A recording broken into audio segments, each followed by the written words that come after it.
Olá, muito bom dia a você, querido internauta do portal Amazonas 1. Estamos ao vivo em mais uma rodada de entrevista com os candidatos. Eleições estão bem próximas. Dia 7 de outubro vamos eleger os nossos representantes. Temos aí os cargos de deputado estadual, deputado federal, governador, senado, presidência da república. É preciso escolher com consciência. E para isso estamos dando uma força para você, ajudando você, nosso querido internauta, a escolher os seus representantes. E hoje vamos conversar com a candidata ao cargo de deputada estadual, a Janaína Chagas. Seja bem-vinda ao portal Amazonas 1.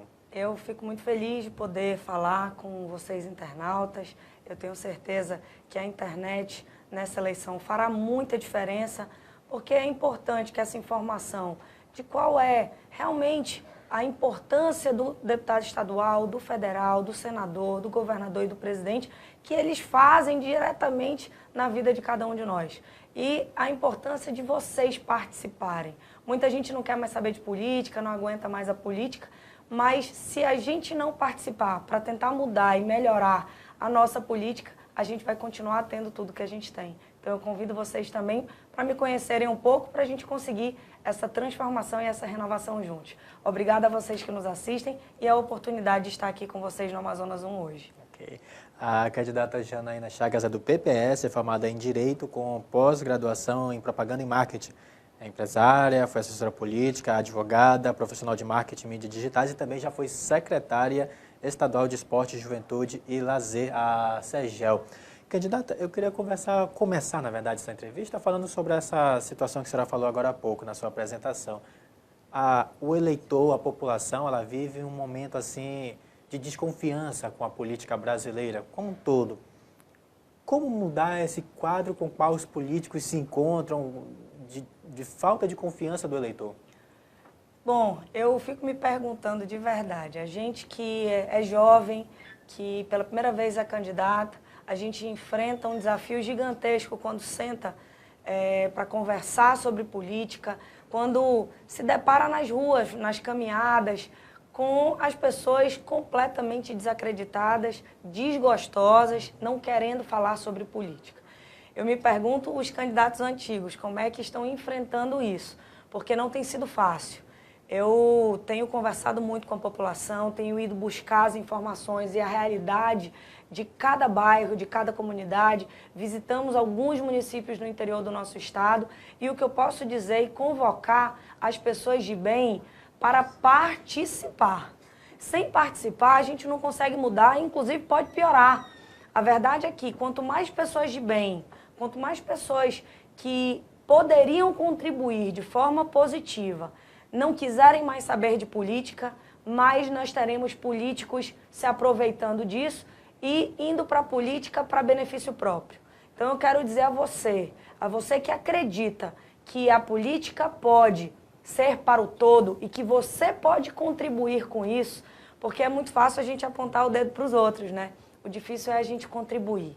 Eu estou aqui hoje querendo contribuir. Como você falou, eu sou advogada, graças a Deus tive o privilégio e as bênçãos de Deus para conseguir ter uma vida digna, um trabalho. Mas eu vi que do meu trabalho, da minha casa, eu não conseguia diretamente alcançar essa população desesperançosa que nós temos hoje. E é através da política, apenas através da política, que a gente consegue fazer a diferença na vida das pessoas, na educação, na segurança, na saúde. A gente vê aí tudo um caos. Como mudar isso? Somente através de novas pessoas e novas atitudes na política. Então eu convido vocês para participarem disso, para buscarem os candidatos, entenderem a vida deles. Nas minhas redes sociais eu tenho a minha vida toda, inclusive antes de me tornar secretária, depois que me tornei secretária, enquanto candidata, todas as minhas propostas. E a gente tem aqui um nome limpo, graças a Deus, de uma família limpa também, porque eu acho que não é só o nosso nome, é o nome da nossa família que está em jogo. E eu venho aqui querendo contribuir e chamo vocês para de verdade participarem desse momento histórico, porque eu acredito sim numa grande revolução da nossa política com a participação das pessoas, que a internet está dando a possibilidade de conhecer os candidatos. Candidata, a senhora, além da secretaria da SEGEL, a senhora nunca ocupou um cargo assim público, político. Teve o DCE, né? É. Eletivo, não. Sim, já tinha algo programado em sua mente? Porque a senhora assumiu a Secretaria de Juventude, Esporte e Lazer, ficou por 6 meses, pouco tempo. A senhora já tinha em mente, programado, que a senhora vinha candidata ao cargo eletivo? Não. Inclusive, por algumas vezes eu relutei em ser candidata. A gente sabe que a política está desacreditada, a gente sabe que só de você se colocar à disposição, muitas vezes as pessoas te fazem pagar pelos outros, pelos erros dos outros. E isso muito me amedrontava. À medida que eu fui entendendo que se eu me amedrontasse e não conseguisse buscar a participação das pessoas, que eu acredito que também desejam que essa política mude, eu acabaria entrando nessa mesma história de que as pessoas de bem não participam da política. Então, no finalzinho já quase na margem de não se poder mais sair do cargo para se tornar candidata. Eu pedi a exoneração do cargo de secretária no último dia, justamente porque eu entendi que esse é o momento da mudança e da renovação. E eu não poderia me ausentar desse processo. É a primeira vez que eu sou candidata a um cargo eletivo público. Já participei, já fui diretora de políticas públicas da Secretaria Municipal de Juventude, já fui presidente do DCE, que é Diretório Estudantil da minha universidade, já fui presidente de Grêmio da minha escola, já fui vice-presidente da União Estadual dos Estudantes, já lutamos muito por causas, já lutamos muito e contribuímos muito para o esporte, por exemplo, e para a nossa juventude. E aí eu me perguntei, mais uma vez, de que forma eu posso alcançar mais pessoas? Somente através da política. E para isso e por isso eu acabei entrando nesse grande desafio de ser candidata. Mas teve alguém que influenciou diretamente nessa sua tomada de decisão? Não tenho dúvida, o governador amazonino. O governador amazonino me convidou a conversar com ele sobre isso e me falou de forma muito clara. Minha filha, chegou o momento de você decidir se você realmente quer ser política ou não. Estamos num momento de transição, de mudança, de renovação. Eu quero construir essa renovação junto com vocês. Com toda a minha experiência, acredito que eu possa contribuir com isso. E estou aqui hoje para lhe dizer que se você desejar sair candidata, eu quero aqui lhe encorajar e lhe motivar para que você também possa contribuir com a sua juventude, com a sua garra, para essa política um pouco mais limpa e um pouco mais dedicada e trabalhadora. E aí foi quando foi o ponto-chave para eu decidir abrir mão da secretaria e acabar realmente aceitando e abraçando esse desafio. E agradeço a ele, que é, sem dúvida alguma, o maior político da história do nosso estado, o governador amazonino, com toda a vasta experiência dele e, independente de erros e acertos no passado, tenho uma absoluta convicção de que o governador amazonino é sim o mais preparado e vai fazer o maior governo da sua história. Depois de ter acertado e errado como qualquer ser humano ao longo dos 4 mandatos dele, esse mandato é um mandato tampão e é um mandato que tem aí as dificuldades de uma crise absurda e de uma destruição que fizeram com o nosso estado. Então é importante que a gente tenha essa consciência e que a gente possa refletir muito, porque é o último mandato do nosso governador e eu tenho certeza que o que ele deixará vai ser um grande legado e eu estarei lá, se Deus quiser e assim vocês me permitirem, dentro da Assembleia, para cobrar, fiscalizar e construir muitas coisas positivas junto com o governador amazonino no nosso estado, na capital e no interior. E ao lado dele ele tem uma jovem, uma mulher e um governo, ele precisa ser feito de homens e mulheres. Eu convido vocês, mulheres que estão aí nos ouvindo. Dentro da Assembleia, nós temos uma mulher e 23 homens. E em algumas reuniões, eu costumo perguntar o que seria de uma casa com uma mulher e 23 homens. Na maioria das vezes eu escuto que seria uma bagunça. E é o que nós temos hoje dentro da nossa Assembleia. Muitas vezes uma bagunça. Quero me colocar à disposição para olhar com carinho, com a sensibilidade da mulher, para que a gente olhe as políticas públicas direcionadas às mulheres. Só nós sabemos de verdade onde é que o nosso calo aperta. Então vamos nos unir e votar em mais mulheres para que a gente possa de verdade levar a nossa voz e a nossa representatividade, o nosso empoderamento. É importante que a gente se una nesse objetivo. Eu ia falar justamente disso. São 24 deputados estaduais que temos na Assembleia Legislativa do Estado do Amazonas. Ontem, inclusive, entrevistamos a candidata à reeleição, a deputada Alessandra Campelo. Como é que você vê essa situação? Temos o maior eleitorado, o eleitorado brasileiro, o amazonense também está nesse bolo, é feminino. O que falta para que as mulheres possam votar em mulheres para que elas sejam representantes da Assembleia Legislativa do Estado do Amazonas? Então, eu acho que falta isso que eu acabei de falar, as mulheres se unirem. Nós somos sim a metade do eleitorado e muitas vezes as mulheres não acreditam nelas mesmas por estarem submissas, muitas vezes ao marido. Há uma ideia de uma sociedade um pouco mais machista aqui no norte, inclusive no próprio Nordeste, mas é importante, gente, que a gente visualize de forma muito clara. A mulher, ela dá conta da casa, do filho, da cozinha, do trabalho, muitas vezes, da educação das crianças, dos netos, do marido. Por que ela não pode dar conta da política? Por que ela não pode dar conta e dar a sua contribuição num papel fundamental que nós temos com a nossa sociedade de uma forma geral? Nós temos, podemos e queremos sim conquistar o nosso espaço. Eu quero aqui ser um espelho, uma representante das mulheres para que a gente mostre com competência, com dedicação, que a gente pode sim contribuir com essa sociedade e principalmente construir uma política mais sensível, mais do todo e menos do individual. Estamos no mês do Outubro Rosa, inclusive. A senhora veio inclusive com uma blusa de rosa. Estou usando rosa aí todos esses dias. Como é que vai ser a sua linha de atuação na Assembleia Legislativa voltado para o público feminino? Bom, primeiro, o Outubro Rosa é importantíssimo que a gente releve esse assunto. A questão do autoexame, é importantíssimo que a gente se conscientize da necessidade desse autoexame. E, gente, mulheres, eu quero dizer a vocês que a voz de vocês estará dentro da Assembleia, para que a gente busque políticas públicas realmente direcionadas aos sofrimentos das mulheres, dentro das maternidades e da saúde, na educação dos filhos. Muitas mulheres estão perdendo os seus filhos para as drogas, para o tráfico. Nós precisamos incentivar e ampliar muito a educação e a educação com pilares, a educação que traga assim a inclusão de tantas pessoas aí que são muitas vezes que têm deficiência e que são excluídos dessa sociedade. Nós não podemos fazer isso. Nós precisamos abraçar todos, inclusive as mulheres que muitas vezes são violentadas, são discriminadas, recebem menos sim, e a gente não pode permitir mais que a gente não tenha a nossa voz, que a gente não mostre que a gente tem competência, tem garra e tem trabalho para fazer diferente. Mantendo essa linha do Outubro Rosa, eu queria saber dessa questão da saúde. Outubro Rosa, tem que fazer o autoexame, enfim.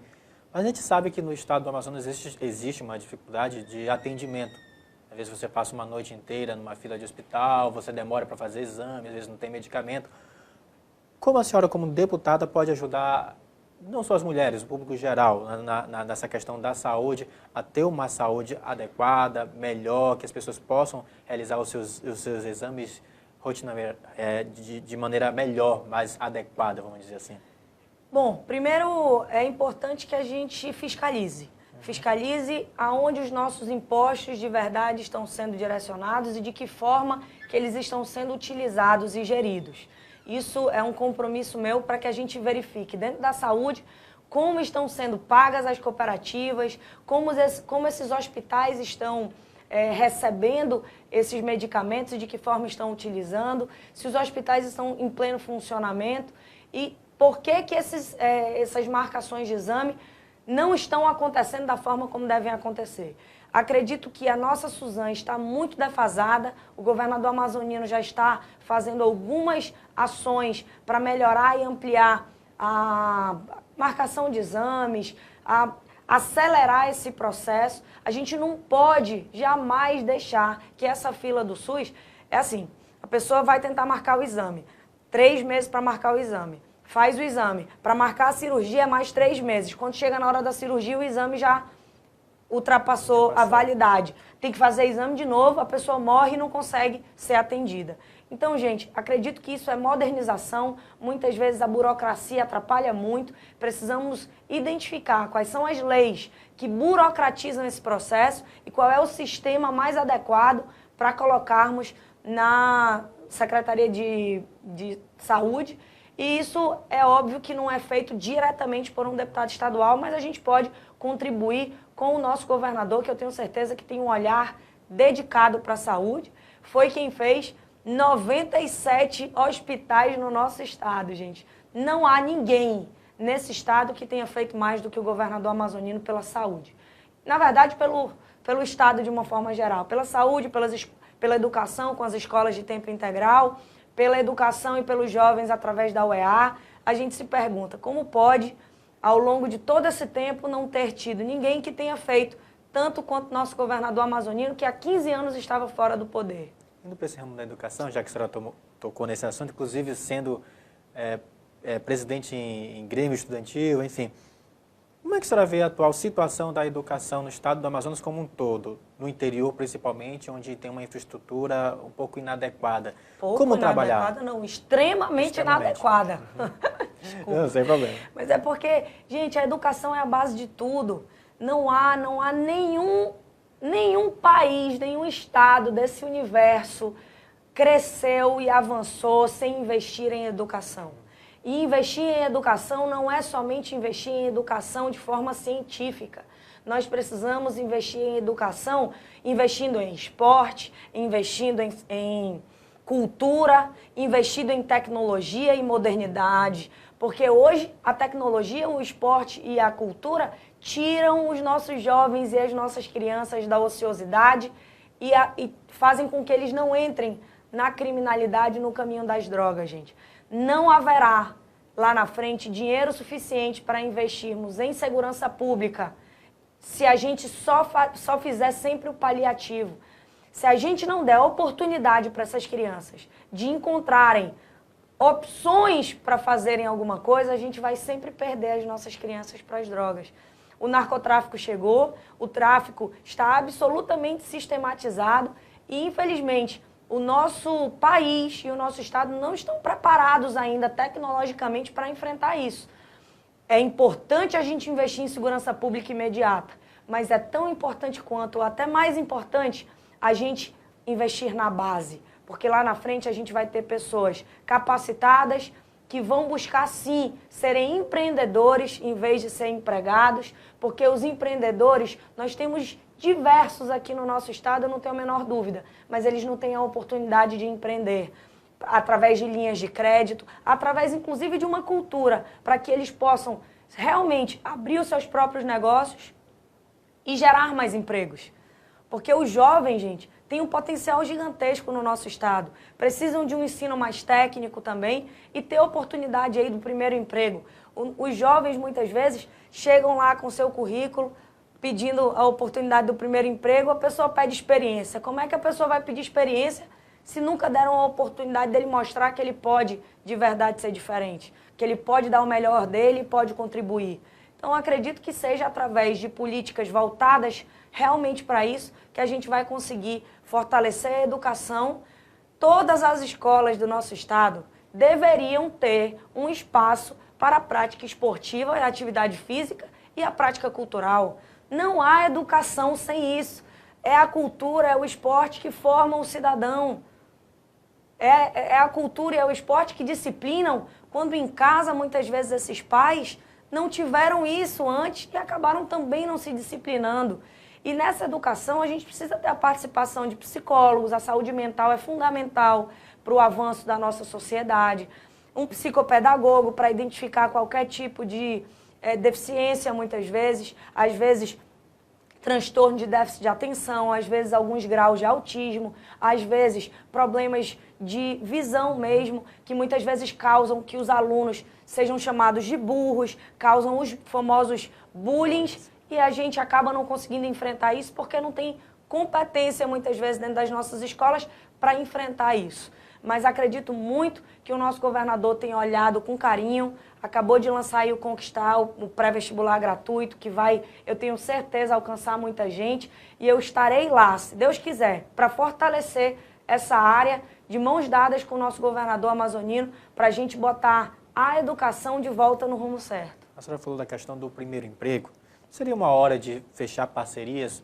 Nós temos aqui a Zona Franca de Manaus, por exemplo, com várias fábricas que poderiam muito bem, com algum incentivo, empregar alunos do ensino médio, por exemplo? Com toda certeza. Inclusive, uma das nossas propostas é viabilizarmos uma lei que possa reduzir os impostos das empresas que aceitarem não só o primeiro emprego, mas aceitarem esses jovens que assinam pela primeira vez a carteira e de aceitarem mulheres acima de 40 anos que muitas vezes ficam fora do mercado de trabalho porque se dedicaram à família, à educação do filho, se dedicaram a, de alguma forma, contribuir para a evolução da sua família e não conseguem voltar para o mercado de trabalho porque ficaram muito tempo fora. Então, a redução do imposto para atender e alcançar esses jovens, essa mulher acima dos 40 anos e os idosos, porque os idosos, gente, eu tenho um profundo respeito e admiração por eles e eles não podem ser considerados inúteis, como muitas vezes são considerados. Nós precisamos olhar com carinho, são pessoas de extrema experiência, de extrema vivência e que eu tenho convicção que podem contribuir muito com a nossa sociedade e eu também acho que eles podem ter, sim, um espaço no mercado de trabalho para contribuir e se sentirem úteis. E é isso que eu tenho em relação à oportunidade. E aí alcança todas as idades, né? Alcança o jovem de primeiro emprego, a mulher que muitas vezes não tem oportunidade no mercado de trabalho e o idoso. Candidata, a senhora foi secretária da CEGEL por um breve tempo, 6 meses. Qual a dificuldade que a senhora encontrou quando a senhora adentrou a CEGEL? Teve algum tipo de dificuldade? E o que fazer para que o esporte amazonense possa dar uma alavancada, porque ele está aí, parece que entregue às baratas. As baratas, os ratos. Gente, eu primeiro quero dizer a vocês que o esporte precisa se tornar prioridade. Existem algumas outras prioridades e eu não tenho a menor dúvida disso. Mas o esporte, ele é saúde, o esporte, ele é educação e formação de cidadão, o esporte, ele melhora a segurança. Então, o esporte, ele precisa ser prioridade para que a gente consiga, inclusive, melhorar a saúde, a educação e segurança, que são os 3 maiores pilares dentro da nossa sociedade. A CEGEL hoje tem um orçamento que não dá para se sustentar. Inclusive, esse foi um dos meus objetivos, inclusive, de sair da CEGEL para dentro da Assembleia, lutar por um orçamento decente para o esporte do nosso estado. E o esporte não só o do alto rendimento, mas o esporte da associação, o esporte da federação, o esporte com parcerias com o terceiro setor. Muitas vezes o Estado não consegue chegar nos bairros mais carentes, no interior do nosso Estado. Nós precisamos, sim, de parcerias de pessoas sérias, sabe? De convênios com projetos tão bonitos que às vezes caminham aí a duras penas porque não tem o apoio do nosso governo. E eu tenho certeza que com um orçamento um pouco melhor, a gente pode dar um pouco mais de condições para as pessoas que fazem o esporte, muitas vezes por amor, porque quem faz o esporte faz porque ama. Eu sou atleta, sempre fui, já joguei futebol, já joguei, inclusive, tive a oportunidade de jogar no time B do Barcelona, quando morei na Espanha, quando tinha 18 anos, morei ali 6 meses. E eu digo a vocês, gente, o esporte do nosso estado pode ser, sim, uma das soluções para a gente enfrentar a nossa insegurança pública que estamos enfrentando hoje. Talvez não hoje, talvez não seja o paliativo de hoje, mas em 1 ano, 2 anos, com efetivas políticas públicas para o esporte, para a nossa juventude e para a cultura, através aí do hip hop, tem tantas, do grafite, tem tantas pessoas que eu tenho certeza que gostariam de ter essa oportunidade, não têm e são aí, infelizmente, roubadas e sequestradas pelo tráfico e a gente acaba perdendo uma sociedade boa para a sociedade ruim. É um projeto a médio e longo prazo. Médio e longo prazo. Candidato, o tempo passa voando, já extrapolamos o nosso tempo, inclusive. Eu quero deixar esse último minuto para que a senhora possa falar com o seu eleitor e falar aí um pouco das suas propostas. A senhora tem 1 minuto e a gente encerra a entrevista. Muito obrigada. Bom, gente, a gente está terminando essa caminhada, essa jornada da campanha e eu queria agradecer O meu coração se enche de gratidão quando eu recebo o carinho de todos, o abraço afetivo das pessoas que a gente encontra na rua.